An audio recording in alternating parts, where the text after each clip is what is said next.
Hello friends, कैसे हैं आप? सर बेहतरीन। मैं उम्मीद भी कर रहा हूं कि आप बेहतरीन रहे होंगे और बेहतरीन हो अभी आप। और देखिएगा, मैं आपके साथ जो भी बात करने जा रहा हूं उसका लेना देना नहीं है 5 सेक्टर के साथ। देखिएगा, पहला बात करूं एफएमसीजी। एफएमसीजी सेक्टर से कोई लेना देना नहीं है। और रीज़न ये है कि एफएमसीजी एक ऐसा सेक्टर है जहां पर कि जितना भी इकोनॉमी में पेन होगा, इनकी वैल्यूएशंस और बढ़ेगी। और मुझे कोई आश्चर्य नहीं है कि आपको आने वाले समय के अंदर कुछ एफएमसीजी कंपनीज के जो शेयर्स हैं वो 100 से ज़्यादा की पी रेशो पर ट्रेड करते हुए नजर आएंगे। हो सकता है, ये मैं बिल्कुल एग्री करता हूँ। और अगर इकोनॉमी में जैसे पेन आएगा, मार्केट नीचे आएगी, ये शेयर्स ऊपर जा सकते हैं और इसमें पूरी गुंजाइश रहती है। राइट। दूसरी बात है फार्मा। मैं जो भी इसमें जो कवरेज कर रहा हूँ वो फार्मा कंपनी से लेना देना नहीं है, क्योंकि फार्मा एक ऐसा सेक्टर है जो अभी हमें लगता है कि जब मार्केट में पेन आएगा तो फार्मा जो है एक सेफ तरीके की इन्वेस्टमेंट होगी और फंड्स दोबारा से इधर की तरफ मूव करते हुए नजर आएंगे। बेशक से भी ऊपर फार्मा में प्रॉफिट बुकिंग हो गई है। तीसरी बात मैं कर रहा हूँ एग्रो एंड रूरल थीम। उसका भी जो है इस वीडियो से लेना देना नहीं है। एग्रो एंड रूरल थीम का मतलब है कि ऐसी कंपनियां जो एग्रो स्पेस में बिजनेस करती हैं या रूरल थीम है, और इंक्लूडिंग स्पेशलिटी केमिकल कंपनीज, उनसे भी कोई लेना देना नहीं है। हालांकि to the some extent speciality chemicals कुछ कंपनीज को आप आइसोलेशन में डाल सकते हैं, लेकिन मोस्टली कंपनी जो है केमिकल सेक्टर के अंदर जो है अभी मेरा बुलिश स्टांस है वहाँ पर भी। उसके बाद है असेट्स लाइट मॉडल में जो कंपनी है एनबीएफसीज हैं, जिनका बिजनेस हालांकि अभी इंपैक्टेड हो रहा है, लेकिन अगर वो नीचे की तरफ आएंगी तो उनमें बाइंग इंटरेस्ट दोबारा से क्रिएट हो जाएगा। मैं स्पेशली जो है ऐसे बिजनेस बात कर रहा हूँ जो असेट्स मैनेज करती हैं किसी भी तरीके से, चाहे आईटी प्लेटफॉर्म के थ्रू या जो है खुद म्यूचुअल फंड्स या बाकी जो इंस्ट्रूमेंट्स हैं उनको मैनेज करती हैं। और आप इसमें कुछ एक्सटेंट तक ये भी लगा सकते हैं कि इससे जुड़े हुए जो बाकी बिजनेस है उनके ऊपर भी मैं बात कर रहा हूँ। अगर मैं आपको सीधी सीधी बात बोलूँ तो एचडीएफसी एएमसी की और निप्पॉन लाइफ एसेट्स मैनेजमेंट की बात कर रहा हूँ। और fifth last but not the list, but ये सभी के लिए नहीं है, और मोस्टली जो ऐसी कंपनी जो बहुत बढ़िया कैश फ्लो जनरेट करती हैं, आईटी रिलेटेड कंपनीज। तो देखिएगा, यहाँ पर इन 5 सेक्टर की बात मैं अभी नहीं कर रहा हूँ आपके साथ। इनके अलावा जो भी बाकी सेक्टर्स हैं, तो मैंने जो टैगलाइन दी हुई है वीडियो की उनके लिए अप्लाई हो रही है। अगर स्टॉक मार्केट में प्रॉफिट बुकिंग नहीं की तो मार्केट माफ़ नहीं करेगी, यानी कि आपको पछताना पड़ सकता है। मार्केट भगवान है, मार्केट जो है एक माँ की तरह काम करती है, वो आपको प्रॉफिट दे रही है और कभी कभी आपको खरीदने का मौका देती है। तो जब वैल्यूएशंस रिच हो जाते हैं तो देखिएगा वो प्रॉफिट बुकिंग करने का सबसे अच्छा और उचित समय होता है। अगर आप इस समय पर भी देखेंगे इंडिया के अंदर भी स्पेशली, तो जो हमारे म्यूचुअल फंड्स हैं वो जो है सेलिंग कर रहे हैं। और सेलिंग इसलिए नहीं कर रहे कि उनके ऊपर सेलिंग प्रेशर आ रहा है, वो भी एक रीज़न है, लेकिन अगर आप देखेंगे तो वो काफ़ी पोजीशंस अपनी कैश में कन्वर्ट कर रहे हैं, क्योंकि वो मैक्रो इकोनॉमिक्स के फंडामेंटल्स को स्टडी कर रहे हैं। उनके जो इकोनॉमिस्ट हैं वो इस बात को समझते हैं कि मार्केट में किस तरीके की कंपनियों में पेन आ सकता है, तो वहाँ पर जो है वो प्रॉफिट बुकिंग जो है उन्होंने कर रखी है और कैश में काफ़ी अच्छी पोजीशंस वो मेंटेन कर रहे हैं। सिमिलरली अगर मार्च में देखें तो वो बाय कर रहे थे वहाँ पे, और मार्च में उन्होंने एग्रेसिवली बाय भी किया इवन रिडम्पशन प्रेशर के बाद भी, और वहाँ से जो है उन्होंने रिटर्न्स भी अच्छी दी हैं। हालांकि अगर 5 साल में बात करेंगे तो अगर आप अप्रैल के महीने में देखते तो रिटर्न्स ही नहीं थी म्यूचुअल फंड्स में, लेकिन आप देखिएगा अगले 4 महीने के अंदर जो आए अभी अगस्त तक, तो सभी म्यूचुअल फंड्स की रिटर्न बहुत अच्छी जो है आपको नजर आएंगी, क्योंकि नीचे से तो काफ़ी इंप्रूव हो गई है। तो ये है म्यूचुअल फंड्स का हाल। अब आगे की बात, पीएमएस वाले क्या कर रहे हैं। पोर्टफोलियो मैनेजमेंट सर्विसेज में सबकी कंपनियां अलग अलग तरीके से काम करती हैं, लेकिन बहुत अच्छी जो रिटर्न्स देने वाले पीएमएस हैं वो भी जो है अच्छी प्रॉफिट बुकिंग जो है कर रहे हैं। और अब बात आ रही है कि पैसा आ कहाँ से रहा है। FII यानी कि फॉरेन इंस्टीट्यूशनल इन्वेस्टर्स अभी तक सेल कर रहे थे। अगर आप पीछे के डेटा देखेंगे तो पिछले महीने तक वो नेट सेलर थे, और अभी जो है वो इस महीने के अंदर नेट बायर हैं। रीज़न ये है कि वो सेलर थे अभी भी बायर हैं। तो हमारे यहाँ पे जो डोमेस्टिक मनी है, जो वास्तव में आ रही है रिटेल इन्वेस्टर्स है, उन्होंने पूरी मार्केट को थामा हुआ है।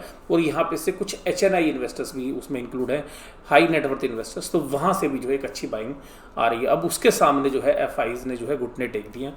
और इसके अलावा हमें लग रहा है कि कुछ हेज फंड्स हैं वो भी जबरदस्त तरीके से जो है बाइंग कर रहे हैं, और उनका काम ये है कि एक बार मार्केट को ऊपर ले जाके और फिर जो है अपनी प्रॉफिट बुकिंग करके वो निकल जाते हैं, या तो दूसरी असेट्स क्लास में शिफ्ट हो जाते हैं या दूसरी कंट्री चले जाते हैं। तो ध्यान रखिएगा, यहाँ पर जो भी असेट्स हैं उन असेट्स के अंदर मूवमेंट होती रहती है। एक असेट से निकलेंगे या एक सेक्टर से निकलेंगे दूसरे सेक्टर में चले जाएंगे, और एक असेट्स से जो वो शिफ्टिंग करते हैं तो दूसरी असेट्स क्लास में भी वो शिफ्ट करने में टाइम नहीं लगाते हैं।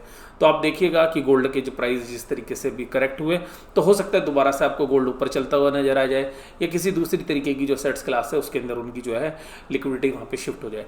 अमेरिका की तरफ से खूब जबरदस्त तरीके से लिक्विडिटी आ रही है, तो वहाँ से ज़्यादा जो है घबराने की जरूरत नहीं है। अब बात करते हैं अपने पहलुओं के ऊपर। देखिएगा, मैं इस वीडियो के अंदर यही कह रहा हूँ कि जिसने प्रॉफिट बुकिंग नहीं की, अब नहीं, मैं ये नहीं कह रहा कि एक ही दिन में सारी प्रॉफिट बुकिंग कर लेनी है, लेकिन मार्केट जैसे जैसे ऊपर आएगी प्रॉफिट बुकिंग करने के मौके आपने नहीं छोड़ने चाहिए। और मैं जो भी बात बोल रहा हूँ, जो 5 सेक्टर मैंने बताई उनसे के अलावा जहाँ पर भी आपकी इन्वेस्टमेंट है या जो एक्सपोजर्स है, मैं उनके लिए बोल रहा हूँ। तो सीधी सी बात यहाँ पर जो निकल कर आती है वो ये है कि मार्केट माफ़ नहीं करेगी अगर आपने प्रॉफिट बुकिंग नहीं की तो।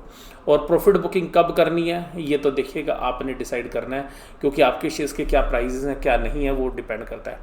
आप देखिएगा इकोनॉमी के अंदर, आज मैं प्रधानमंत्री जी को सुन रहा था और मैं आपको एक बात जो है बोल रहा हूँ कि मैं जिस तरीके से इकोनॉमी को हम देख रहे हैं या वर्ल्ड की जो इकोनॉमीज़ हैं उनको समझने की ज़रूरत है। तो देखिएगा, सबसे पहली बात है कि आज हमारी जो डिपेंडेंस है वो US मार्केट पर बहुत ज़्यादा है। अगर आज आप देखेंगे कि जो टेक्नोलॉजी है आज हम यूज़ करते हैं एंड्रॉयड के अंदर, वो सब US की है। अगर आज हम बढ़िया अगर लैपटॉप की बात करें तो वो भी मोस्टली US से आते हैं या चाइना से आते हैं, या अगर आप बढ़िया मोबाइल फ़ोन्स की बात भी करेंगे तो वो भी US से या चाइना से आते हैं। और इंडिया ने जो है थोड़ा रोकने की कोशिश की है। तो आप देखिएगा पिछले 2 महीने के दौरान जो है इंडिया के अंदर जो मोबाइल के जो प्राइजेज हैं उनके अंदर भी जो है प्राइस बढ़ते हुए नजर आए हैं। सिमिलरली लैपटॉप के प्राइजेस भी या बाकी डेस्कटॉप के प्राइजेस भी आपको बढ़ते हुए नजर आए। और इसके अलावा जो इलेक्ट्रॉनिक्स और टेलीकम्युनिकेशन के जो बाकी इक्विपमेंट्स हैं उनके अंदर भी प्राइस ऊपर की तरफ बढ़ते हुए नजर आए। रीज़न ये है कि हमारे यहाँ पे अपनी खुद की मैन्युफैक्चरिंग है नहीं, और मैन्युफैक्चरिंग हमने शिफ्ट कर रखी है पूरी चाइना के अंदर या दूसरी जो नेबरिंग कंट्रीज़ हैं, या आप बात करें कोरिया या ताइवान की, तो वहाँ से जो है पूरी कंजम्पशन हमारी इलेक्ट्रॉनिक्स या टेलीकम्युनिकेशन में आती है। तो अल्टीमेटली हमने यहाँ पे किया क्या, हमने वहाँ पे सारी शिफ्टिंग कर दी। अगर वहाँ से अब हम रोक रहे हैं तो यहाँ पर एक इन्फ्लेशन जो है इस तरीके के आइटम्स में देखने के लिए मिलेंगी। सब्जियाँ अगर आज बात करें या फ्रूट्स की बात करें तो वो भी जो है इन्फ्लेशन को इंडिकेट कर रहे हैं और उनके प्राइस बहुत तेज़ी से बढ़ रहे हैं। हालांकि बहुत अच्छी जो है फसलें यहाँ पर हुई किसानों की, लेकिन जो प्राइजेज हैं अगर कमोडिटीज़ के तो वो भी ऊपर की तरफ मूव कर रहे हैं। तो यहाँ पर हमें जो सबसे खास बात देखने के लिए मिल रही है वो ये मिल रही है कि आगे चल के आपको इन्फ्लेशन के जो फिगर्स हैं वो ऊपर की तरफ दिखेंगे, और वहाँ पर हमें नहीं लगता कि RBI जो है किसी भी तरीके से रेट ऑफ इंटरेस्ट काटता हुआ नजर आएगा। तो यहाँ पर ये जो फंडामेंटल्स हैं यहाँ पर वीकनेस के जो है साफ संकेत दिखाई दे रहे हैं। दूसरी बात मैं आपके साथ बात करूंगा कि निर्मला सीतारमण जी ने जो है बिल्कुल स्टेट गवर्नमेंट को साफ साफ कह दिया कि हम आपकी जो GST की हमारी कमिटमेंट थी कि जो भी आपको लॉस होंगे उनको हम अगले 5 साल तक फुलफिल करेंगे। वहाँ पर उन्होंने सीधा सीधा बोला है कि आपके पास ऑप्शंस हैं कि RBI से जाके आप लोन ले लीजिएगा और खुद लोन की रीपेमेंट करिएगा। और स्टेट गवर्नमेंट्स ने जो है इसके ऊपर काफ़ी बड़ी नाराज़गी भी जताई है। तो यहाँ पर देखिएगा कि अगर वो गवर्नमेंट अपने लोन्स लेती है, अगर सेंट्रल गवर्नमेंट लोन लेती है तो उससे एक रिस्क बनता है कि फिस्कल डिफिसिट जो है बढ़ जाए। तो इसीलिए गवर्नमेंट जो है सेंट्रल गवर्नमेंट चाह रही है कि स्टेट गवर्नमेंट्स लोन ले लें बजाय कि हमें लोन लेना पड़े। तो यहाँ पर भी देखिएगा एक असमंजस की स्थिति जो है हमारी इकोनॉमी के ऊपर जो है देखने के लिए मिलती है। और अगर हम इसके अंदर भी अगर हम बात करें तो हमारा जो लॉकडाउन से पहले का भी जो क्वार्टर था उसके अंदर भी हमने जो है GDP में डी ग्रोथ देखी थी। तो बिजनेस हमारे जो है सीवियर पेन्स के अंदर हैं, और लॉकडाउन के बाद जो है उसके ऊपर सोने पे सुहागा हो गया है। तो अभी तक जिस तरीके की समस्याएं हमारे सामने आई हैं वो समस्याएं अभी पूरी उजागर नहीं हुई हैं। अभी देखिएगा फ्यूचर रिटेल जो है एक बेहतरीन बिजनेस जो था वो डेट के चक्कर में और बिजनेस के जो है GDP की डी ग्रोथ के चक्कर में जो है कौड़ियों के भाव जो है बेचना पड़ा है किसको, जो है किशोर बियानी जी को। और रिलायंस इंडस्ट्रीज जो लिमिटेड है यानी कि रिलायंस रिटेल के माध्यम से उस बिजनेस को एक्वायर कर रही है। तो ये इंडिकेशंस आपको आ रहे हैं कि आपको आगे चल के और बिजनेसेस के अंदर भी पेन होता हुआ नजर आएगा। तो बहुत सारी ऐसी कंपनीज हैं जिनके शेयर प्राइस आज आपको ऊपर की तरफ दिख रहे हैं और केवल लिक्विडिटी ड्रिवंस हैं, उनके फंडामेंटल्स इतने मजबूत नहीं हैं जो प्राइस वो डिलीवर कर रही हैं इस समय पर। तो देखिएगा यहाँ पर आपको उनको पूरी अच्छी तरीके से आपको एनालिसिस करना चाहिए। और जहाँ पर भी बाकी जो मैंने आपको 5 सेक्टर के अलावा बात बताई, वहाँ पर हमें लग रहा है कि इकोनॉमी की जो प्रॉब्लम्स है वो उनके साथ आएगी, और स्पेशली उन कंपनीज में जहाँ पर भी की डेट जो है काफ़ी बड़ी मात्रा के अंदर है या डेट अच्छे से मैनेज नहीं हो रहा, वहाँ से एग्जिट होने का ये सही समय है। और अगर आप क्योंकि इस समय पर बहुत अच्छे प्रॉफिट्स पे हैं, और मैंने आपको बोला कि स्टॉक मार्केट माँ है, तो माँ मौका देती है खरीदने का भी और बेचने का भी, प्रॉफिट कमाने का भी और दोबारा से सस्ते रेट पे खरीदने का भी। तो मुझे यहाँ पे ऐसा लगता है कि यहाँ पर प्रॉफिट बुकिंग करने का काफ़ी अच्छा समय जो है यहाँ पर है। और जिस तरीके से अभी खबरें आ रही हैं, लिक्विडिटी आ रही हैं, यूएस के मार्केट ऊपर चल रहे हैं, वर्ल्ड के मार्केट ऊपर चल रहे हैं, तो हमारे को जो स्मॉल और मिड कैप के अंदर जो स्पेस है उसके अंदर प्राइस ऊपर की तरफ और मूव करते हुए नजर आएंगे। तो वहाँ पर जहाँ जहाँ ऊपर के प्राइस नजर आते रहें वहाँ पे प्रॉफिट बुकिंग करते रहिएगा, नहीं तो बाद में आप कहोगे कि जी मैं तो भी और ऊपर बेच देता। देखिएगा ऊपर का किसी को नहीं पता टॉप कितना है, रिग्रेट तो मार्केट में करना ही करना है, प्रॉफिट कमा के रिग्रेट करो या लॉस लेके रिग्रेट करो। तो यहाँ पर ध्यान रखिएगा कि जो रिग्रेट है वो तो होना ही है, तो पर मैं मानता हूँ कि प्रॉफिट कमा के रिग्रेट करें तो ज़्यादा बढ़िया। ऐसी कंपनियां जहां पर कि डेट बहुत है और डेट की सर्विसिंग ठीक ढंग से नहीं कर पा रही कंपनी, उनको आगे चल के सीवियर पेन आ सकता है। एक बात ध्यान रखिएगा, जिन कंपनी ने अभी भी जो पीछे लॉकडाउन हुआ और वहाँ पर अपने बिजनेसेस के अंदर अपनी लोन को जो है टाइम पे नहीं पे किया, यानी कि मोरेटोरियम्स का यूज़ किया या आगे चल के रिस्ट्रक्चरिंग करा रही हैं, उन कंपनीज़ के शेयर प्राइस के अंदर एक सडन रिएक्शंस जो है लोअर साइड पे आ सकता है। तो अगर आप अपना एनालिसिस करें और ऐसी कंपनियां जो डेट में डूबी हुई हैं वहाँ से एग्जिट करने का बहुत अच्छा समय अगर उनके प्राइस ऊपर की तरफ है। इसके अलावा बहुत सारे जो लोगों को लगता है कि अभी जैसे लॉकडाउन खुल जाएगा सब कुछ चीज़ें नॉर्मलाइज हो जाएंगी, बट मुझे पर्सनली ऐसा लगता है कि जो जीडीपी के अंदर जो हमारा पेन था पिछले साल का वो भी कुछ टाइम और मिलेगा और हमें एक बार और मौका जो है नीचे के प्राइस पर खरीदने के लिए ज़रूर से ज़रूर मिलेगा। और ऐसा संभावना है, लेकिन आपको इंतज़ार करना पड़ेगा। आप लोग सोचते हैं कि एकदम मार्केट गिर जाए, वैसा नहीं होगा। मार्केट आएगी भी तो धीरे धीरे आएगी और धीरे धीरे आएगी तो आप सब खरीद चुके होंगे, और जब मार्केट में गिरावट आएगी आपके पास खरीदने के पैसे नहीं होंगे क्योंकि मार्केट आपको सबको माल खरीदवा चुकी होगी।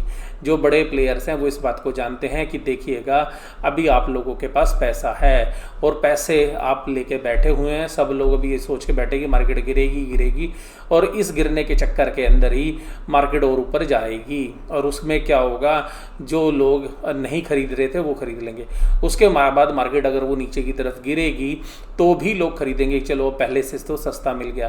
मैं आपको एक जस्ट एग्जांपल की बात करता हूँ कि मेग मनी का शेयर जो है मार्च में 36 रुपीज़ में, 35 रुपये में, 36 रुपये में, 37 रुपये में, 40 रुपये में मैंने खरीदा। अब वो जब शेयर 50-52 रुपये हुआ तो मैंने उसमें से कुछ शेयर बेचे, मुझे लगा महंगा हो गया। 50-52 के बाद 60-65 रुपये में भी बेचा, 70 रुपये में भी बेचा, 78 रुपीज़ में भी सेल किया, तो क्या लगा कि महंगा हो गया। लेकिन अभी देखिएगा 78 के बाद अगर वो 72 आ गया तो सभी लोगों को लग रहा है सस्ता हो गया, 6 रुपये सस्ता हो गया। लेकिन आप मार्च के प्राइस से देखो तो अभी भी जो है वो महंगा है। लेकिन देखिएगा ये इन्वेस्टमेंट में एक तरीका होता है। तो अगर आपको यहाँ देखना है कि बिजनेस के अंदर आपको लॉन्ग टर्म वैल्यू दिख रही है तो भी जो है आप इसको खरीद सकते हैं। अगर आपको लगता है कि नहीं जी ये प्राइस के पूरे हो गए हैं तो आप जो है प्रॉफिट बुक कर लीजिए। तो आपके अपने खुद के विवेक पे जो है ये निर्भर करता है। और देखिएगा जो किशोर बयानी एपिसोड हुआ है जो फ्यूचर रिटेल वाला, यहाँ से जो है एक आई ओपनर है ये। आप समझ लीजिए कि जिन कंपनीज में डेट है, और देखिएगा इनका तो बिजनेस कैश का था, माल लिया माल बेच दिया। जिन कंपनीज के अंदर बिजनेस के अंदर हैवी इन्वेस्टमेंट है कैपिटल की और रिक्वायर्ड कैपिटल है, बार बार पैसा चाहिए कैपिटल के लिए, और वहाँ पर अगर उनको बैंक के पास जाना पड़ेगा डेट लेने के लिए, तो देखिएगा कि अगर आपने बैंकों का पहले से डिफ़ॉल्ट कर रखा तो आपको नया लोन मिलने में तकलीफ होगी, क्योंकि बैंक पहले से ही इस बात को समझे हुए हैं कि अब वो उतने फ्रीली लोन नहीं बांट रहे हैं जैसा कि वो प्री कोविड सिचुएशंस में जो है डिस्ट्रीब्यूट कर रहे थे।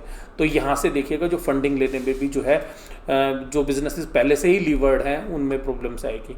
और मैं आपको केवल इस वीडियो के अंदर यही बात बोलूँगा कि अगर प्रॉफिट है और जो 5 सेक्टर मैंने बताए उनके अलावा है तो ज़रूर से ज़रूर आपको प्रॉफिट बांध के रखना चाहिए।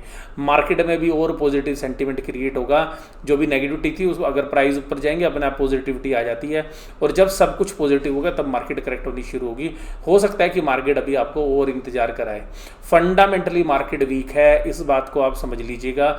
मार्केट फंडामेंटल्स पे आएगी, देर सवेर में आएगी, इस बात से जो है इनकार नहीं किया जा सकता।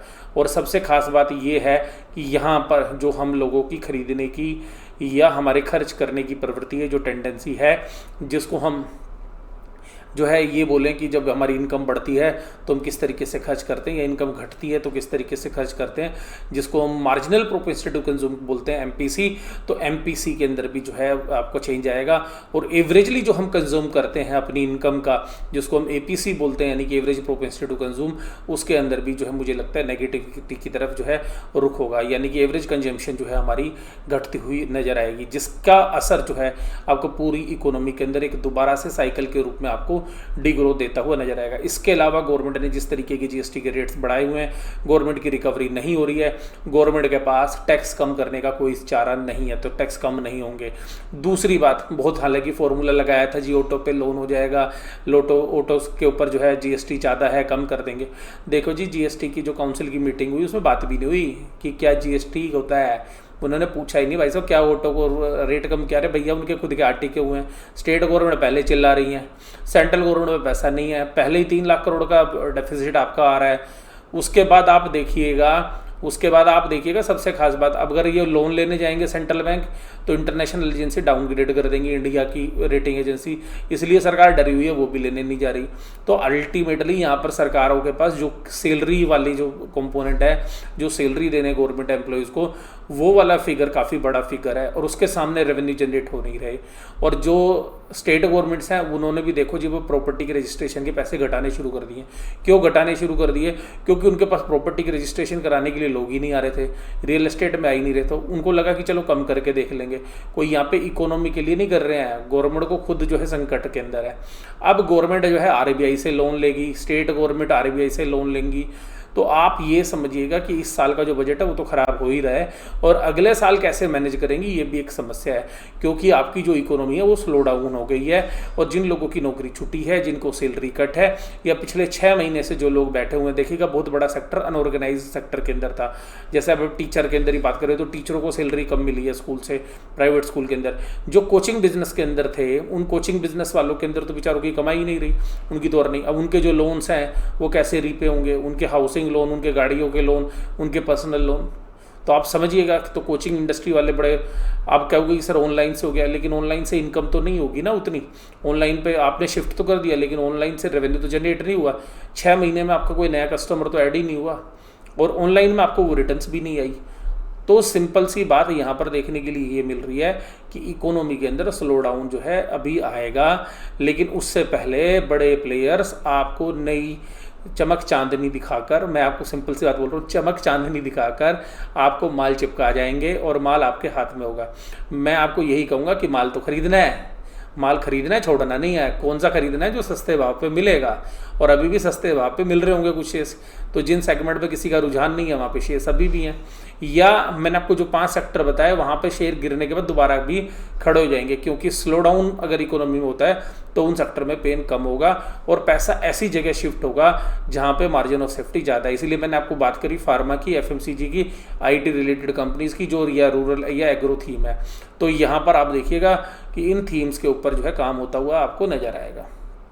आपको इकोनॉमी पर क्या मेरी राय है, किस तरीके के मेरे विचार हैं, ये सब मैंने आपके साथ शेयर किए। आपको कैसी लगी वीडियो जरूर से ज़रूर मुझे बताइएगा। फिर मैं बोल रहा हूँ, अगर प्रॉफिट नहीं लिया तो मार्केट माफ़ नहीं करेगी, और सस्ते प्राइस पर खरीदने के लिए पैसा रखना बहुत ज़रूरी है। हालांकि ये हो सकता है कि आपको रिटर्न्स कम हो, क्योंकि मार्केट अभी 1 महीने 2 महीने और चल जाए, आपको लगे अरे मैं तो पहले ही निकल गया। लेकिन जब मार्केट गिरेगी तो आपके पास खरीदने के लिए पैसे होने चाहिए, मौके दोबारा मिल जाएंगे। सारा माल एक साथ बेचना नहीं चाहिए, कभी भी ध्यान रखिएगा, धीरे धीरे करके माल बेचना चाहिए और खरीदना भी धीरे धीरे करके चाहिए, जिससे कि अच्छी एवरेज आती है खरीदने की भी और बेचने की। वीडियो यहीं पर समाप्त कर रहा हूँ, कैसी लगी जरूर से जरूर बताइए। वीडियो देखने के लिए धन्यवाद, थैंक यू वेरी मच।